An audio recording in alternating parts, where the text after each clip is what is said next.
कुरामा प्रार्थना र निवेदनद्वारा धन्यवाद सहित तिमीहरूका बिन्ती परमेश्वरमा जाहेका हुन् र समझले नै भ्याउन नसकिने परमेश्वरको शान्तिले तिमीहरूको हृदय र तिमीहरूका मनलाई येशूमा रक्षा गर्नेछन्।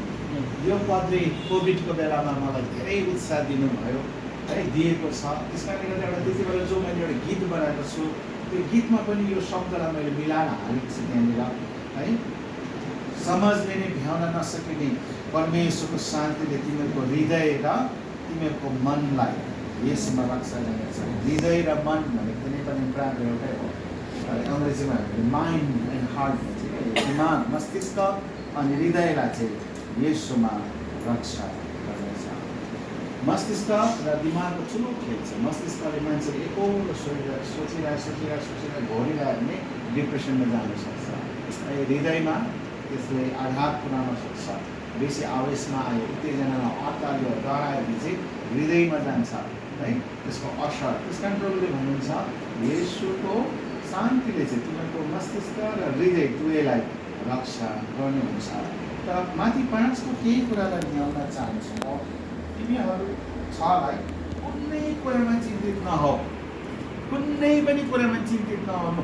आमीन भन्नु सक्नुहुन्छ? आमेन। मेरो पछि त भटाइहाल्नु भयो, तर सोचेर भन्नु न। तलब आउनेवाला छैन,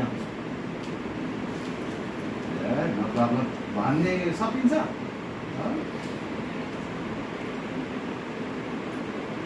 हाम्रो अनु भाइको गाडी छ, 3 चक्के गाडी।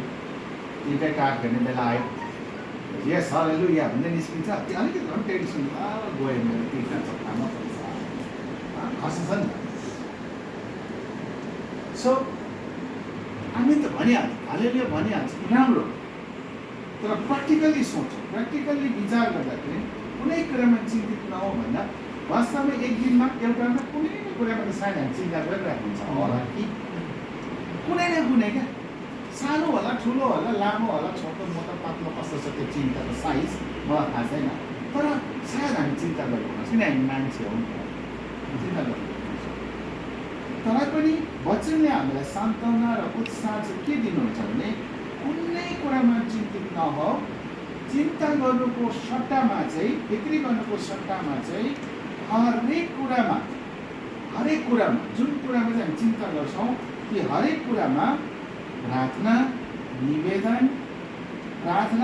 र निवेदनद्वारा धन्यवाद सहित तिमीहरूका बिन्ती परमेश्वरमा जाहेका हुन्। सो हरेक कुरामा तपाईँ मैले बिन्ती चाहिँ परमेश्वरमा गर्नुपर्छ।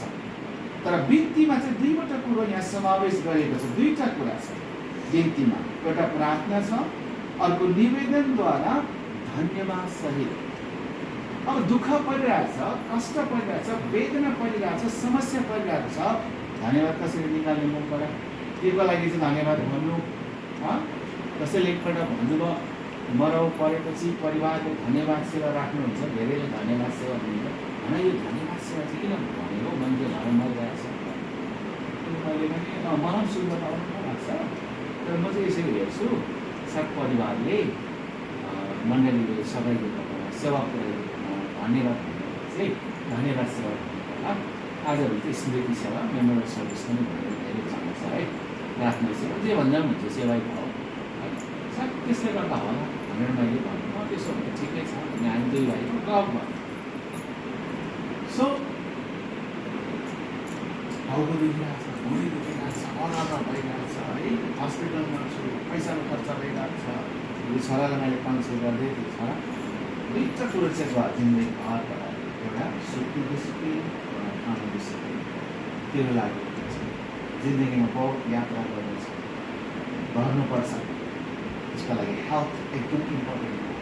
त्यो मैले अनुभव गरिरहेको छु। म अहिले जति पनि यात्रा गर्छु, मैले छोरालाई भने म रिस्क लिएर यात्रा गर्छु। मेरोमा सुगर छ, किडनी स्टोन बोक्छु म, मलाई अब घरि के हुन्छ पुरा रिस्क लिएर, तर प्रभुमा भरोसा राखेर गर्छु। तर अहिलेदेखि तिमीले